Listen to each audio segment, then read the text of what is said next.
Thank you, Governor Morrissey. Thank you, Speaker Schultz.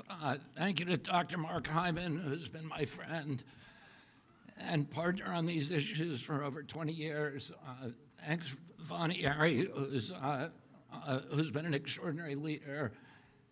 And then Marty McCary, I'm so grateful that you agreed to join the administration. And Jay Bhattacharya, will you guys come up here and stand behind me? We have an amazing team at HHS. When my uncle was president in the 1960s, we had the healthiest people in the world.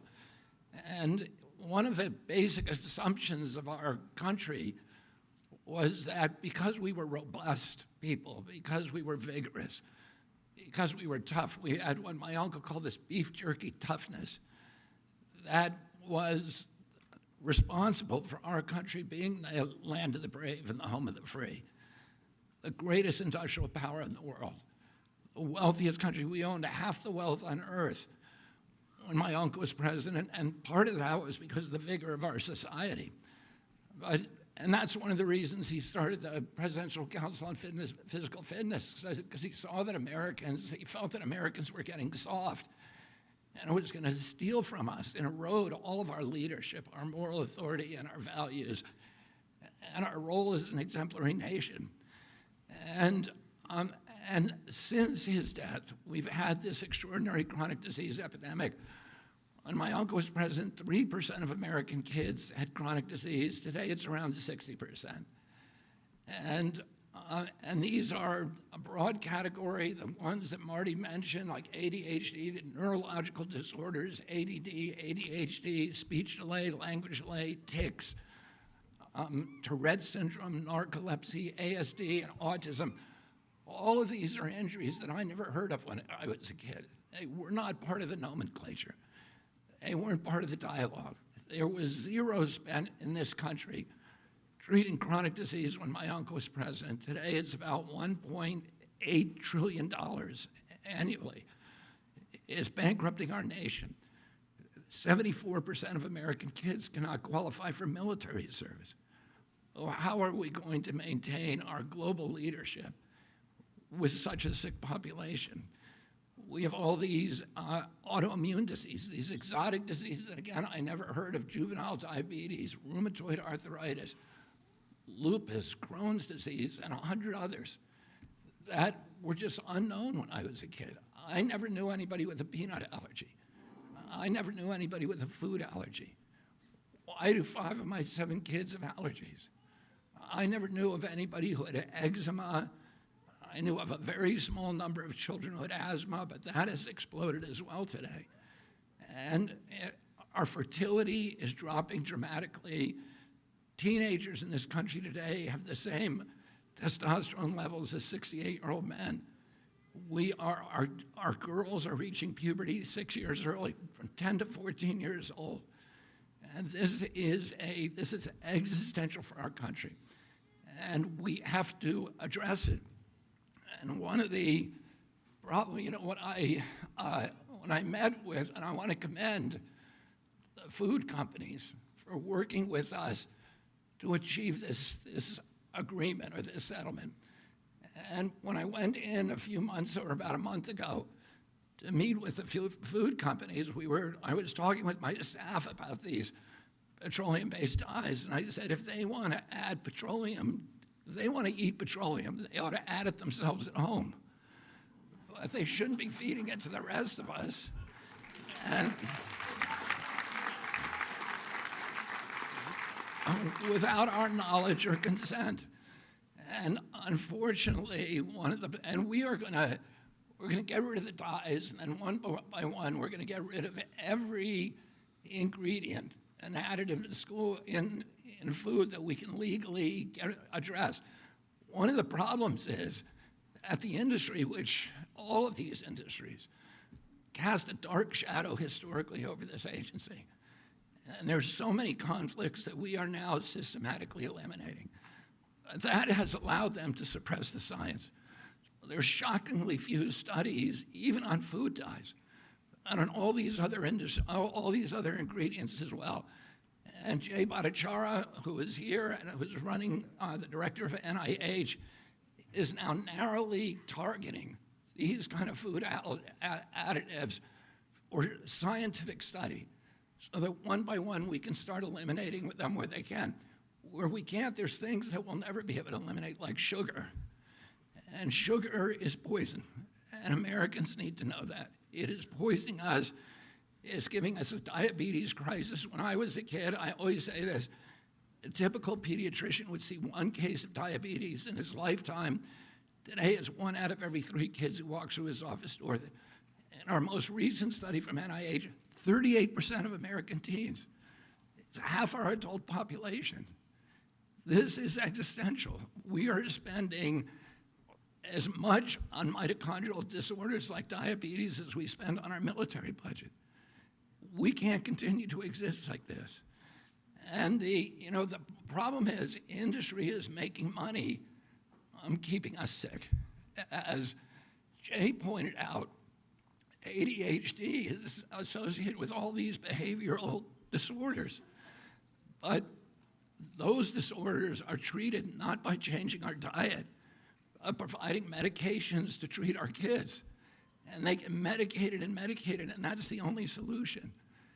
And, I would point out that there is part of the etiology of these diseases is a kind of media malpractice, a mass psychosis that has our media not talking about this. And one of the possible reasons for that is the amount of money that's coming from the pharmaceutical companies into our media and from these food companies, where the advertising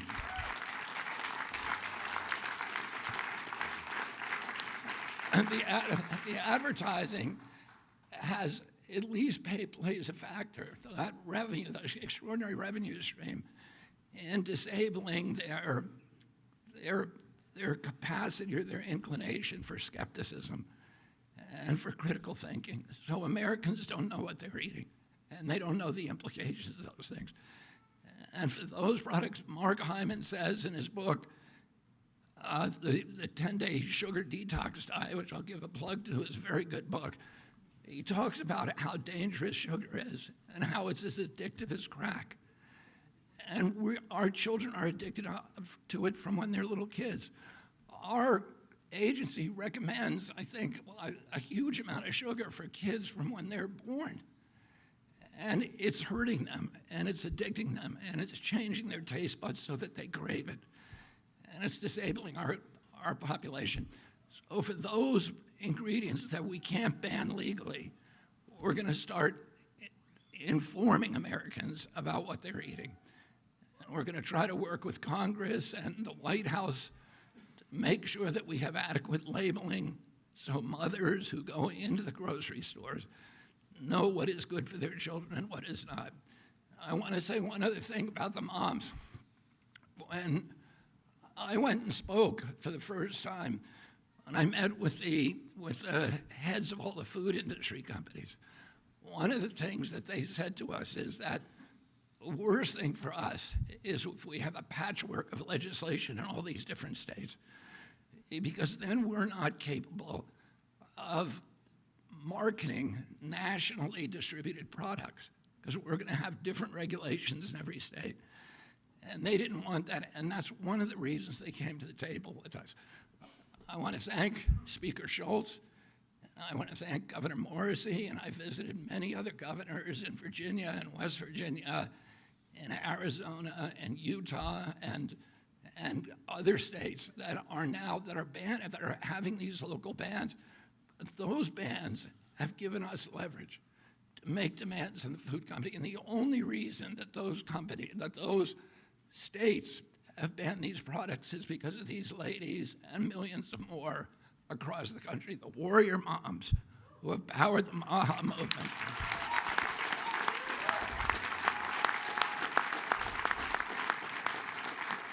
And I just want to urge all of you, it's not the time to stop. It's the time to redouble your efforts, because we have them on the run now, and we are going to win this battle. And 4 years from now, we're going to have most of these products off the market, or you will know about them when you go in the grocery store. So I want to thank you.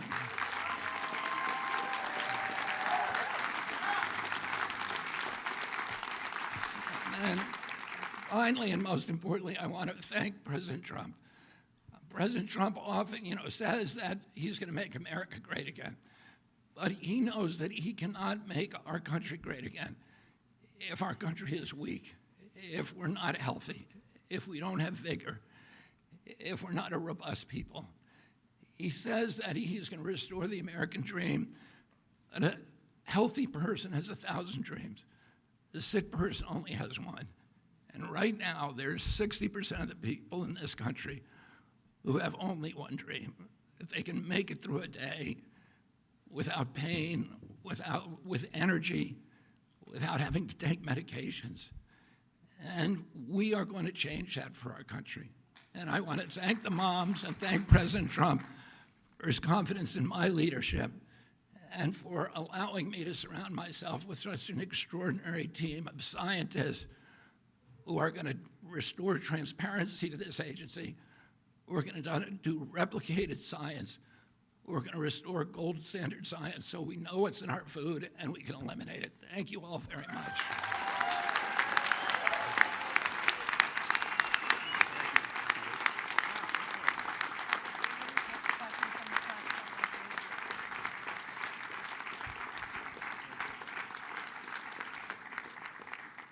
Thank you, Secretary Kennedy. Thank you to everyone for being here, and thank you to the press for attending today. We're going to take some questions from the press. If you can please say your first, last name, and outlet when I call on you, that would be great. Sarah, CNN.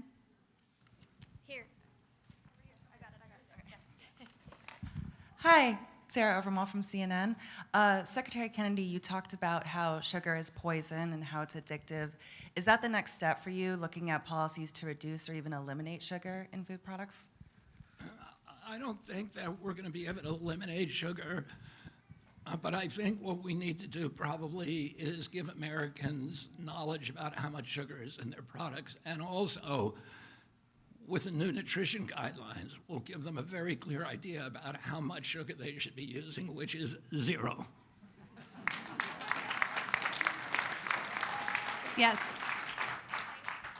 Hi, Helena Bottomiller-Evich with Food Fix. You mentioned the goal is to work with the food industry to get most of the major synthetic food dyes out. What is the plan if the food industry does not voluntarily agree to do that? And what are the next steps if you can't get agreement within the industry? Thank you. Well, here the industry has voluntarily agreed. And so, I think as we move forward, we are going to work with the industry. They've shown a lot of leadership on this right now. And in fact, we're getting food companies now and fast food companies who are calling us almost every day and asking us, how do we do this? What do you want us to do? Will you do a press conference with us? And so we're really happy with the reception. I think they're ready to change the industry. They have children too. There's no such thing as Republican children or Democratic children. Their children are going to the same schools, they're eating the same foods as the rest of us. And I think most of them really want to have a healthier America. They want clear guidelines, and they want to know what they can and can't do, and we're going to give them that.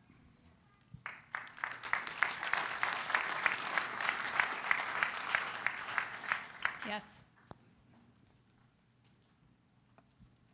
Hi, Margaret Manto with Notice. I'm wondering if there's any pharmaceutical additives that you'd like to eliminate?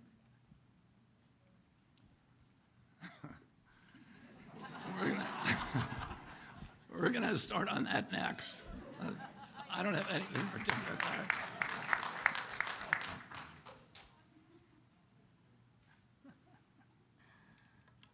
Yes, in the white. Hi, Emily Kopp, Daily Caller. When will HHS FOIA offices be restored? This is important for many of your stated priorities, adverse events, food. We're working to restore all of them. What? FOIA. When is our FOIA? Oh, we're restoring all the FOIA offices, and we're going to make it much easier for people to get the information. We're going to try to post as much as we can. We're going to start a website with all former FOIA requests and the documents that were produced so people don't have to do it again and again. And we're going to try to get as close as we can to total transparency in this agency. You know, I spent a lot of years litigating under FOIA, and I experienced the frustration of going year after year and being stonewalled by the agencies. A lot of the people who are in HHS right now come from that background. So we all understand how important it is to have, you know, clear communications. Well, the papers that we produce in this agency do not belong to us. They belong to the American people, and we need to be honest with them. And let me just answer the question before you about the drugs and the pharmaceutical products and the additives to the pharmaceutical products. Right now, Jay Bhattacharya is working is assembling teams all over the country of scientists at universities and research centers to look at all of those products so that we can have, I mean, one of the problems is we don't have good science on everything. And we need to have science before we take policy action. And that science has been suppressed systematically for decades because of the conflicts in this agency. We're going to remove those conflicts. We're doing the science, already doing it. And we'll be announcing a series of grant opportunities this summer on all of these different ingredients. And we're going to have good information for the American public, and then we will take appropriate action. Ashley? Ashley DeMello with Fox News Digital. Will there be a way for Americans to identify products that are complying with this phase-out? Such as labeling or? We're looking at labeling. Labeling, we have to go to Congress for. But one of the things that we're going to do is we're going to post all the information we have about every additive on an open source website. So that, and we're going to encourage companies that develop apps. There are a number of other apps out there today, like Yucca is one, but there are a number of others. I use Yucca, and my wife uses it in our home. Those apps, then you can use, those companies will develop apps in the private marketplace so that mothers can go in, they can scan a barcode of every product in their grocery store, and they can know what's in it and what's not. Thank you. Jan? So, Secretary Kennedy, you have a lot of issues on the MAHA agenda, obviously, and I'm very curious if you could share some of the logic of choosing, for example, autism and food dyes and things as some of the kind of inaugural issues that you're coming forward with. I would say, you know, we're in a triage situation now, so we're choosing our priorities based upon the issues. Food dye is just a no-brainer. Nobody wants to eat petroleum. Everybody knows there's enough science out there that we know it's terrible for you. That causes health problems, but also behavioral problems. And so we can act on that now. Anything that we can act on, we're going to act on immediately. Some stuff we need science for. We just need to do more science. But a lot of times you hear people say, oh, we're going to do more science on that, and then 10 years go by. That's not going to happen. President Trump wants dramatic change. President Trump wants dramatic change in the next 2 years, and we're going to deliver that for him. In terms of autism is a priority. We've gone from 1 in 10,000 now to 1 in 31, 1 in every 20 boys. This is 1,000 times more impactful to our country from an economic point of view, from a moral point of view, from just from the perspective of just our national well-being. That it has to be. It's costed by 2035. It's going to cost us autism alone, just one of these chronic diseases, will cost our country $1 trillion a year. We have to end that, and we have to end that because the children and the families are suffering so terribly. So that has been a priority for me for 20 years, and it will continue to be a priority, and we are going to find the answer very, very quickly, and we're going to eliminate the exposures that are causing it. Yes.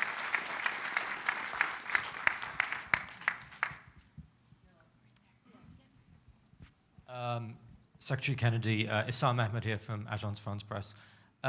Just on the political dimensions, do you sort of give credit to the former President Joe Biden for getting the ball rolling with Red Dye 3?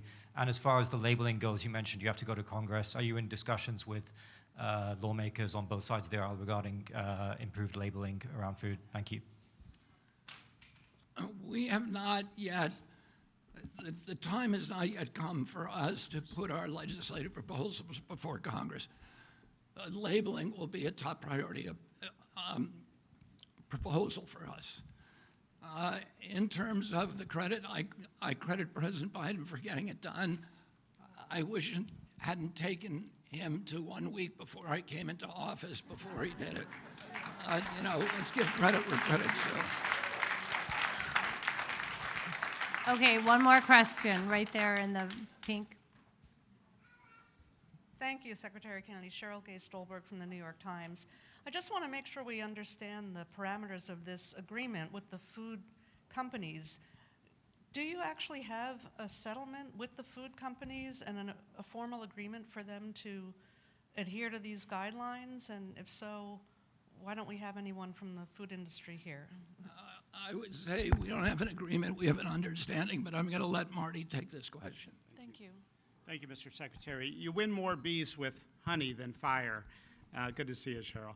And so there are a number of tools at our disposal. And so I believe in love, and let's start in a friendly way and see if we can do this without any statutory or regulatory changes, but we are exploring every tool in the toolbox to make sure this gets done very quickly. And they want to do it. They want to do it. So why go down a complicated road with Congress when they want to do this? They don't want to deal with a patchwork of 30 different state plans. We've had wonderful meetings with the food industry. I've been amazed, and they are eager to do this. They are good people. As Secretary Kennedy has said, they have kids too, and I think we all want the same thing. Thank you.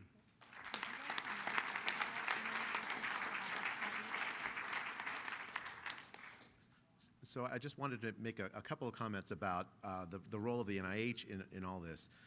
One of the major problems that I think that parents around the country have faced is when they go to the scientific literature, they come back with a stone wall.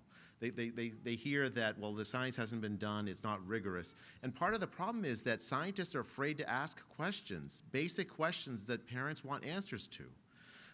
Secretary Kennedy has asked me to, for instance, to initiate a study on autism, the cause of the rise in autism. It's a question that is at the front of the minds of so many parents across the country worried about their kids. And yet, scientific progress on this has been slow because scientists are frankly scared to ask the question. The goal of my leadership at the NIH is going to make it so that those questions are no longer taboo among scientists. Scientists need to work on the things that actually are at the top of the minds of the American people.